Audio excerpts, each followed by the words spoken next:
Bonjour à toutes et à tous, bienvenue dans Ça nous intéresse.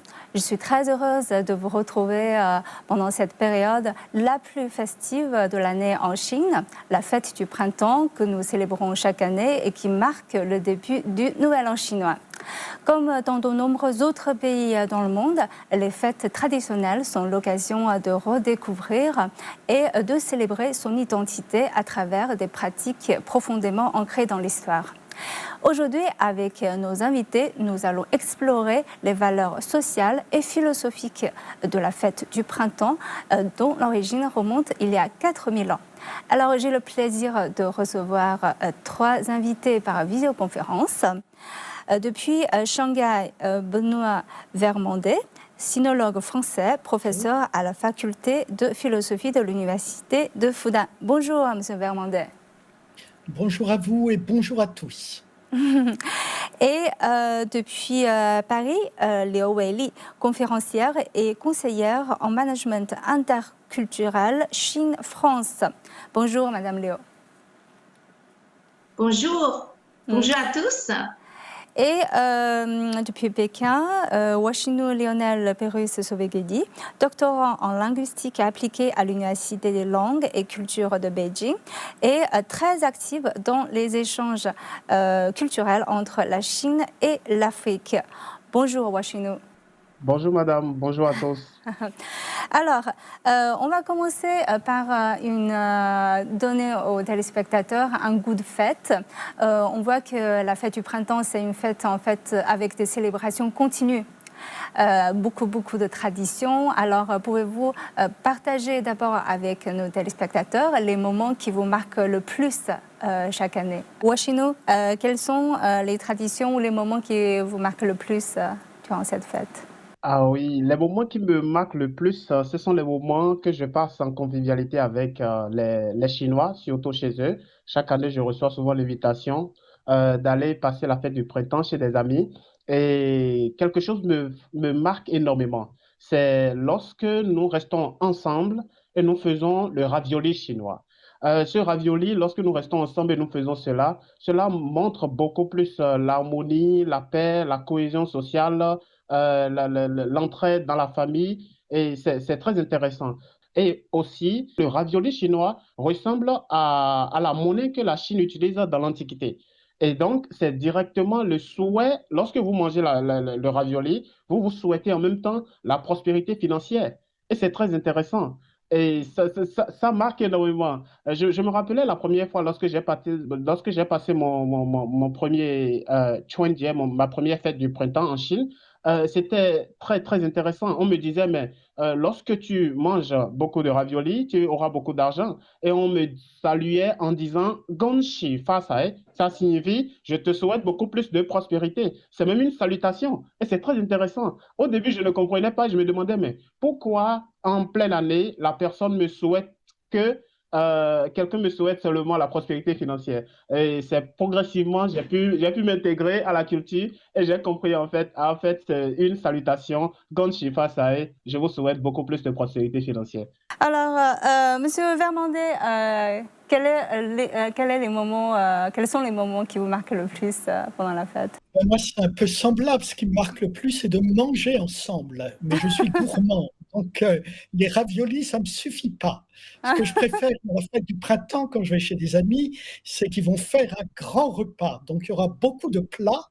Et souvent, j'ai des surprises. Et il y a des choses que j'aime beaucoup, comme le lajo, donc la viande spéciale qu'on mange en janvier ou qu'on mange durant la fête du printemps.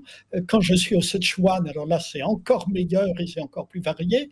Et c'est pas seulement manger, c'est boire. Habituellement, je ne bois pas d'alcool de riz parce que c'est vraiment trop fort pour moi. Mais durant la fête du printemps, je bois de l'alcool de riz et souvent du très bon alcool de riz. Donc voilà, moi, ce qui me frappe le plus durant la fête du printemps, c'est que c'est une occasion extraordinaire pour bien manger, bien boire et le faire avec des amis. Mhm.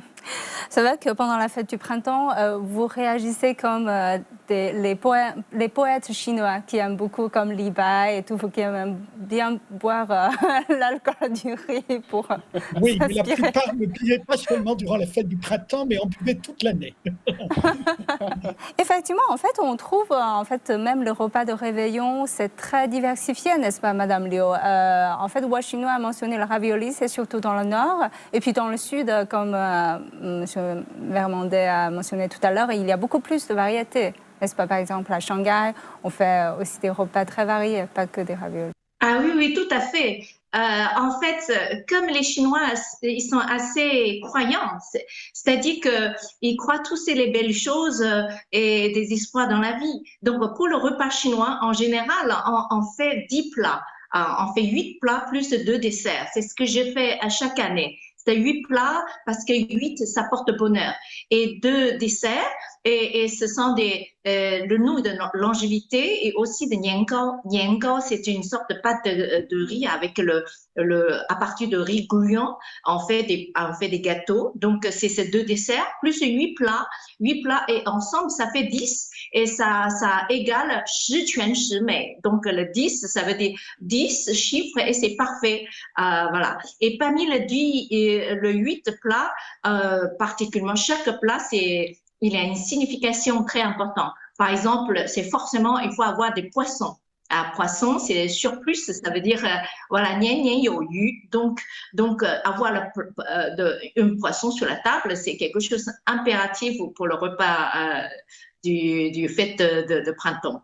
Et puis, comme on vous disait, dans le nord, on mange de ravioli, hein, mais dans le sud, à Shanghai, un des plats, c'est très important aussi, qui s'appelle Pa Bao Ya, donc le canard aux 8 trésors.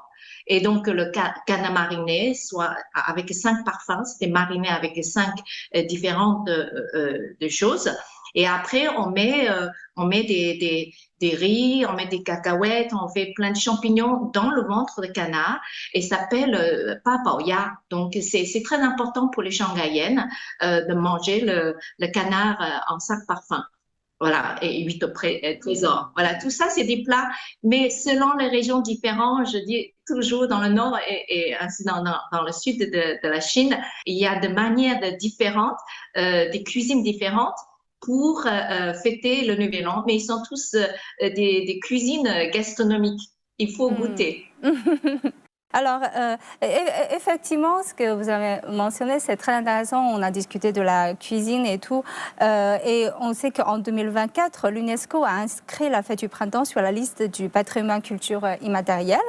Et dans la présentation, je cite, le Festival du printemps promeut des valeurs essentielles telles que la famille, la cohésion sociale et la paix, tout en renforçant le sentiment d'identité et de continuité au sein du peuple chinois. Je crois que toutes les fêtes traditionnelles sont une sorte de reflet de la société. Par exemple, l'importance accordée à la prospérité financière, entre guillemets, qu'on a mentionnée, c'est sans doute lié à la réalité que la Chine a été pendant longtemps un pays agricole et que voilà, la survie de la population, c'est très important. Donc aujourd'hui, on va plutôt discuter un peu les valeurs sociales et philosophiques de cette fête pour faire mieux comprendre voilà, la signification de beaucoup de pratiques. Je commence par Washinu. Je vais répondre à votre question en racontant une petite histoire. Chaque année, j'ai remarqué que un peu avant la fête du printemps, beaucoup de Chinois me posent toujours une question. Ils me demandent,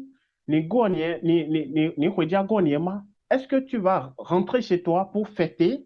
Et donc, je trouve cela toujours bizarre. Mais pourquoi est-ce qu'ils me demandent cela? Mais progressivement, j'ai remarqué que la majorité d'entre eux rentrent dans leur village natal, dans leur ville natale, là où ils sont nés, pour fêter avec leur famille. Et même lorsque j'ai eu la chance de participer à la fête, de célébrer la fête du printemps chez des amis chinois, j'ai remarqué que même s'ils ont des amis ou bien ils ont des frères et des sœurs qui sont hors de la Chine, lorsqu'ils ont les conditions, ils reviennent toujours à la maison pendant cette fête. Donc, l'union familiale est très, très importante. C'est une valeur primordiale ici en Chine. Et même si vous êtes étranger, vous êtes en Chine, beaucoup de gens peuvent venir pour vous donner des présents, pour vous souhaiter le nouvel an avec de la nourriture, avec des petits cadeaux et même des gens que je ne connaissais pas vraiment. Ils viennent, ils vous toquent à la porte. Dès que vous ouvrez, ils vous disent, comme chez face à eux, c'est la fête du printemps, voilà, voilà, voilà, et ils vous donnent un petit cadeau. Et donc, c'est tellement intéressant, c'est une valeur de solidarité qui vous montre que même si vous êtes très, très loin de chez vous, dès que vous êtes en Chine, lorsque c'est la fête du printemps, vous n'êtes pas seul, vous êtes dans une communauté et vous allez ressentir beaucoup plus de solidarité ici. Et Monsieur Vermandet? Moi, je vois deux valeurs que je trouve très importantes et qui ne sont pas forcément exprimées, ce qui les rend peut-être encore plus intéressantes, encore plus profondes. La première, c'est le sens du renouveau. Bien sûr, l'année, c'est un cycle, les 60 années du calendrier chinois, c'est un cycle. Mais justement, on va recommencer. C'est-à-dire, il y aura l'ancien qu'on veut oublier, et puis le nouveau, et on recommence à neuf. Et c'est d'ailleurs une valeur qui est très inscrite dans la tradition chinoise, parce que le livre des rites, c'est le livre des mutations, dit souvent des choses comme se renouveler tous les jours, c'est ça la vertu abondante, des choses comme ça. C'est-à-dire, il faut savoir recommencer, il faut savoir se renouveler. Et le début de l'année, ça marque ça. Et quand on dit renouvellement, eh ben on arrive à la deuxième vertu, ou la deuxième valeur qui me semble importante, qui est celle de la réconciliation. Quand on oublie le passé, ça veut dire aussi toutes les tensions qu'il y a pu avoir dans l'année, à l'intérieur de la famille, à l'intérieur de l'unité de travail, entre amis. Et donc, même les petits cadeaux, ou alors l'habitude très ancrée d'essayer de payer ses dettes avant le nouvel an chinois, etc., sont tous des signes qu'en recommençant, eh bien, on oublie ce qui ne s'est pas bien passé et puis on recommence comme une communauté soudée. Donc pour moi, ce qui marque le nouvel an chinois dans les profondeurs un petit peu de l'inconscient chinois, c'est le sens du renouveau et le désir de réconciliation. Et Madame Léo, quel est votre regard là-dessus? Moi, personnellement, je pense qu'il a 3 points très importants pour le Nouvel An chinois. Comme Benoît a cité, donc la fête, le passage du Nouvel An chinois, c'est un point de renouveau. C'est-à-dire que, voilà, vous voyez donc dans la tradition, on va nettoyer partout tous les poussières de la maison, on va mettre de nouveaux vêtements. Donc, en fait, c'est une manière de dire adieu le passé. Donc, on va chasser tout ce qui est mauvaise chose dans le passé. On va utiliser toute une manière joyeuse de accueillir le nouvel an. Donc, le premier point, c'est le renouveau. Deuxième point, c'est le retrouvaille. Le retrouvaille familial, c'est une notion très importante pour la Chine et pour les Chinois. Et même au fur et à mesure du temps, et cette tradition n'a pas effacé. Donc, de ancien temps jusqu'à aujourd'hui, et des gens, ils continuaient de faire des kilomètres et de retrouver la famille. Et parce que la famille, c'est vraiment une notion essentielle. Lorsqu'on a la famille, on a toujours trouvé sa racine. Ça, c'est très important. La famille, c'est vraiment un havre de paix. Donc, quand on est entouré par le père et mère, avec les frères et les sœurs, on se sent soutenu. Donc, on se sent plus que de solidarité qu'ailleurs. Troisième point, pour moi, c'est la fête de printemps, c'est justement le moment d'exploiter, de montrer particulièrement la tradition et la culture chinoise. Bon, parmi les 365 jours, il est difficile, même dans le quotidien, on vit dans la tradition. Mais le Nouvel An chinois, c'est envie vraiment souligner de cette fête à l'intérieur de la famille et aussi à l'extérieur avec les amis, avec la société. Par exemple, le défilé, c'est justement une manière de montrer au pays, par exemple, je prends Paris comme un exemple, il a des défilés, donc il a chaque année, il a 200 000 des spectateurs qui viennent dans le sud, dans le nord de France, qui viennent à Paris pour regarder cette tradition chinoise. Il a des danses de lion, danses de dragon. Ça porte pas simplement aux Chinois de joie, mais ça apporte aussi de tout le peuple français, par exemple français ou occidentaux, pour partager les joies de cette tradition millénaire et que aussi qui a ramené l'espoir. Je pense qu'aujourd'hui, le mot espoir, c'est très, très important, comme on vit dans des moments très difficiles. Il a la guerre, il a la famine, et donc, en fait, il a des désordres dans ce monde. Donc, je pense espoir, c'est quelque chose qui apporte à tout le monde une notion. Voilà. Donc, l'harmonie de cette festival de Nouvel An, de fête de printemps, justement, ça apporte espoir et l'harmonie pour la société. Je trouve votre point rejoint un peu à ce que dit M. Vermandet, c'est le renouveau et la réconciliation. En fait, c'est quelque chose, comme vous l'avez dit, M. Vermandet, qu'on ne mentionne pas assez souvent, on ne met pas souvent accent, mais vraiment c'est quelque chose de très profonde. Je continue avec vous parce que Madame Léo a mentionné tout à l'heure le fait de montrer la tradition, et on sait qu'en Chine il y a le gala de la fête du printemps qui dure à chaque fois 4 heures et qu'il y a plein de spectacles pour montrer les traditions chinoises et la société chinoise. En tant qu'étranger, est-ce que vous avez regardé ce gala et comment apercevez-vous le rôle de ce gala dans la fête? Je crois que ce qui est bien, c'est que le gala, maintenant, il passe de plus en plus en petits morceaux sur les réseaux sociaux. C'est l'évolution générale. Par exemple, les jeunes ne vont pas regarder la télévision, mais après, ils vont regarder les morceaux dont on parle le plus sur les réseaux sociaux. Un morceau avec un comédien célèbre, un sketch comique qui est très bien réussi, etc., etc.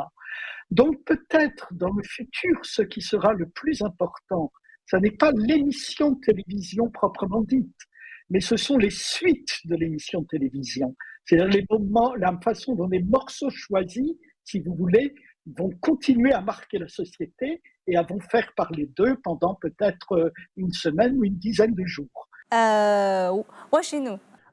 J'ai commencé par regarder le gala depuis que j'avais commencé à apprendre le chinois en 2014. Et pourquoi je regardais le gala? Parce qu'il y avait des sketchs et des théâtres qui étaient très, très intéressants et qui nous rendaient et qu'on appréciait énormément. Et nous, en tant qu'étudiants du chinois à l'extérieur de la Chine, nous essayons de faire des petits groupes pour au moins imiter ceux qui faisaient ces théâtres-là, et nous réalisons ces théâtres-là encore une fois pour non seulement bien apprendre le chinois, mais aussi pour aussi égayer nos amis qui apprennent le chinois. Ça nous permet quand même de rester ensemble, d'avoir de petits projets, parce que nous sommes des étudiants de langue, avoir des petits projets pour voir qu'est-ce qui était très intéressant lors de ce dîner de gala, lors de ce gala-là, et quelles sont les chansons que les gens ont beaucoup appréciées. Mais nous avons remarqué aussi que le gala, actuellement maintenant, il y a beaucoup de nouveautés qui sont dedans. Par exemple, il y a de nouvelles danses, il y a des danses modernes, il y a même les danses de plusieurs cultures. Cela montre un brassage culturel très intéressant. Et en plus, il y a les théâtres qu'on appelle les one-man shows, qui sont les chants, qui sont très intéressants. Et chaque fois que moi je suivais, au début, je n'arrivais pas à très bien comprendre. Et quand je suis avec mes amis chinois, quand ils suivent le chant, ils rient énormément. Ça leur fait beaucoup plaisir. Mais moi, je me disais, mais si on pouvait avoir les transcriptions en français, ça nous ferait beaucoup plaisir. Mais il y a actuellement aussi déjà, j'ai remarqué que déjà, il y a 2 ans, j'ai suivi le gala et il y avait déjà les transcriptions déjà en anglais en bas. Et donc, je me suis dit, même si quelqu'un est hors de la Chine, est en Afrique ou bien sur un autre continent en Amérique et la personne peut bien parler anglais, alors la personne aussi peut profiter de cette diversité culturelle-là, peut profiter, voir comment est-ce que les Chinois, ils se régalent, comment est-ce qu'ils partagent la joie qu'ils ont au plus profond d'eux pendant cette période de fête. Ouais, là, il faut que j'ouvre un tout petit parenthèse pour faire une publicité que, effectivement, le gala est retransmis en direct à CGTN, par exemple, en diverses langues. Donc, maintenant, c'est vrai que vous pouvez le retrouver à l'étranger. Et Madame Léo, je pense que vous avez un peu suivi l'évolution de gala depuis votre enfance. Donc, parlons-nous un peu.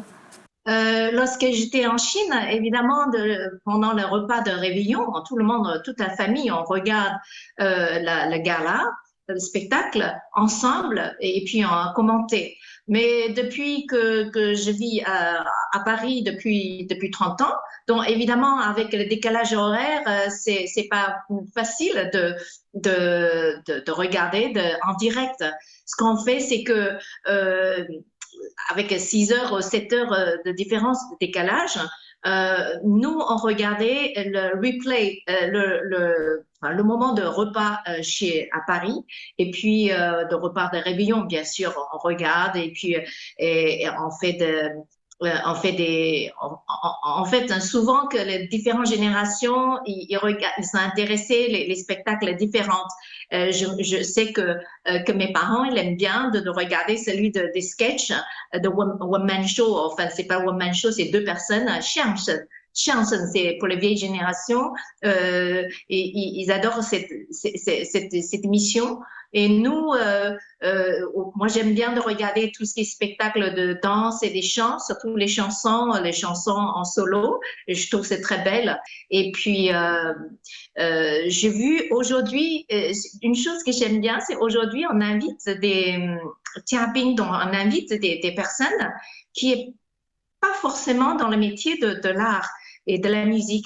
Par exemple, j'ai vu que l'année dernière ou l'année avant, ils ont invité des astronautes, de taïkonautes chinois. Et puis, c'est très bien d'inviter ces gens-là, des scientifiques, des taïkonautes, et ils partagent tous ce moment de joie. Je reviens vers M. Fernandez Ouachino. Pour vous, les étrangers, trouvez-vous des valeurs qui sont aussi dans votre culture, que vous sentez assez proche de ces pratiques ou de ces cultures, M. Fernandez? Alors, je crois qu'on en a déjà cité beaucoup. Je vais en ajouter une, mais je voudrais d'abord dire celle qui me semble partagée par beaucoup. Je crois que l'inspiration à recommencer, l'inspiration à se réconcilier, l'inspiration à fonder, à faire des familles unies, à retrouver les siens, ça s'exprime différemment de culture à culture, mais c'est toujours la même chose. Vous savez, le sens du repas, il est universel. Se retrouver ensemble autour de la table, être heureux d'être ensemble et être heureux de partager, c'est quelque chose qu'on retrouve de façon différente, bien sûr, avec des variations dans toutes les cultures. Mais j'aimerais ajouter autre chose dont on en a bien parlé un tout petit peu. Le Nouvel An, normalement, c'était aussi le moment du repos. Et c'était pas seulement le soir du Nouvel An. Dans les sociétés rurales, c'était les 15 jours jusqu'à la fête des lanternes où enfin on ne travaillait pas au champ. Voilà, c'était le moment où on pouvait laisser les champs se reposer et soi-même se reposer. Voilà. La valeur du repos sabbatique, on dit en français, là aussi, elle est universelle. Pour bien travailler, il faut se reposer. Quand on ne se repose pas, on travaille beaucoup, on travaille trop, et donc on travaille mal. Donc il faut savoir s'arrêter. Et apprendre à s'arrêter, à mon avis, c'est aussi une valeur du Nouvel An, mais c'est surtout la valeur peut-être dont toutes les sociétés contemporaines ont le plus besoin. Et moi, chez nous? Ah oui, je voudrais d'abord parler de l'hospitalité. L'hospitalité, que ce soit en Afrique ou un peu partout dans le monde, nous avons surtout l'hospitalité. En Chine ici, chaque année, j'ai souvent je suis obligé des fois de faire un choix parce qu'il y a plusieurs invitations Et donc, je suis obligé de faire le choix. Cela montre combien de fois il y a l'hospitalité. Les gens vous invitent, les gens voudraient que vous veniez passer quelques moments de plaisir avec eux, chez eux, un moment très, très important. Et vraiment, cela me touche énormément. Et c'est la même chose qui se passe aussi chez moi, au Bénin. Nous avons aussi cette culture de l'hospitalité. Je ne dirais pas seulement le Bénin, l'Afrique en général. Nous avons aussi cette culture de l'hospitalité. Mais aussi, il y a la manière dont nous souhaitons les vœux du Nouvel An. Oui, les vœux du Nouvel An, lorsque vous êtes au Bénin, je vais vous souhaiter le Nouvel An, je vais vous souhaiter mes meilleurs vœux, mais c'est un peu atypique et différent par rapport à la manière dont les Chinois le font. Je me rappelle en 2015, lorsque j'ai passé mon premier Nouvel An chinois au Bénin, euh, le- j'avais des professeurs et des amis qui ils me souhaitaient Juni, Xinnian Kuai-le, Wan Shi Ruyi.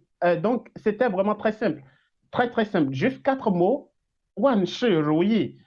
Cela signifie que je te souhaite que tout ce que tu penses, toutes les choses se réalisent comme tu le souhaites.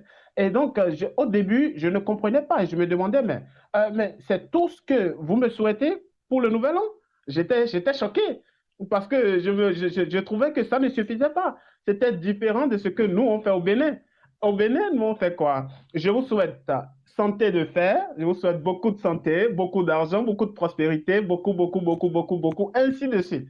Mais avec le chinois, en quatre mots seulement, il a déjà mis tout ça dans un seul petit proverbe et il vous le souhaite. Et donc, c'est un peu différent. Et donc, je dis à mes amis, si vous avez des amis chinois, et ils vous souhaitent, ils vous font des vœux de nouvel an en quatre mots, tout simplement, comme Wan Shi Rui, Xin Xiang Shi Chen, comme ça, tout simplement, ne soyez pas choqués. Non, c'est comme ça se passe. Juste quatre mots suffit largement Ça pour dire suffit. beaucoup, beaucoup, beaucoup de choses. Madame Léo, très brièvement, parce qu'on n'a pas beaucoup de temps. Alors, quelles sont les traditions dans une famille comme vous? Vous êtes chinoise, votre mari est français. Et comment ça se passe, la célébration du Nouvel An? Ah oui, tout à fait. En fait, en France, vous trouvez beaucoup de familles de mariage mixte. Donc, évidemment que on fête à la fois à la française pendant le Noël, pendant les fêtes de Noël, et puis pour juste quelques temps, quelques jours après, c'est le Nouvel An chinois. Donc, on le fête des fêtes de printemps à la chinoise. Donc, pour le Nouvel An chinois, évidemment, je prépare avec la tradition et puis je suis les traditions avec les rituels. Par exemple, avant le Nouvel An chinois, il faut nettoyer tout ce qui est tous les coins derrière le canapé aussi, de tous les poussières. Et puis aussi préparer des calligraphies. Par exemple, je prépare aussi des calligraphies écrites par moi-même, Oh, wow. le fou, le bonheur. Et je fais un peu en avance. Et aussi comment dire, des mots, par exemple, comme ça L'amour. pour offrir les amis. Je prépare les calligraphies, voilà, de différentes choses. Et je préparais tout ça en avance et je vais offrir aux amis. Et le jour même, le jour de réveillon qui arrive, évidemment, je vais coller ce papier en l'envers sur la porte pour que le bonheur arrive à la maison et puis en même temps de préparer tous les repas. Et c'est très lent de préparer, hein. Il y a des repas, il faut préparer 2 jours en avant et puis fait du course, préparer la cuisine de 10 plats, vous voyez, et fait des raviolis moi-même à la main. Tout ça, ça prend du temps. Mais ça, c'est un joie parce que tout le monde partage et c'est très, très joyeux, vraiment. Et puis, évidemment, la dernière chose, je prépare les pétards parce que les pétards, c'est quelque chose de très, très important. Et un ancien philosophe, un très célèbre philosophe qui s'appelle Wang Anshi, il a un poème, une phrase très, très connue qui s'appelle « Bao zhu shen zong yi shui chu ». Seulement que l'année de passer toutes les mauvaises choses qui passent lorsque le pétard s'allume. Donc, et la dernière chose, pour accueillir le Nouvel An, il faut allumer le pétard pour chasser toutes les mauvaises choses et pour accueillir le vrai, de bonnes choses de Nouvel An. Voilà. Alors, je vous remercie beaucoup tous les trois d'avoir partagé des moments de joie et de réflexion avec nos téléspectateurs. Je vous souhaite de très bonnes fêtes à tous les trois. Et bonne année encore. OK. 新年快乐。新年快乐，快乐。 Merci. Je vous remercie d'avoir suivi notre émission et je vous souhaite aussi de très bonnes fêtes. À la prochaine.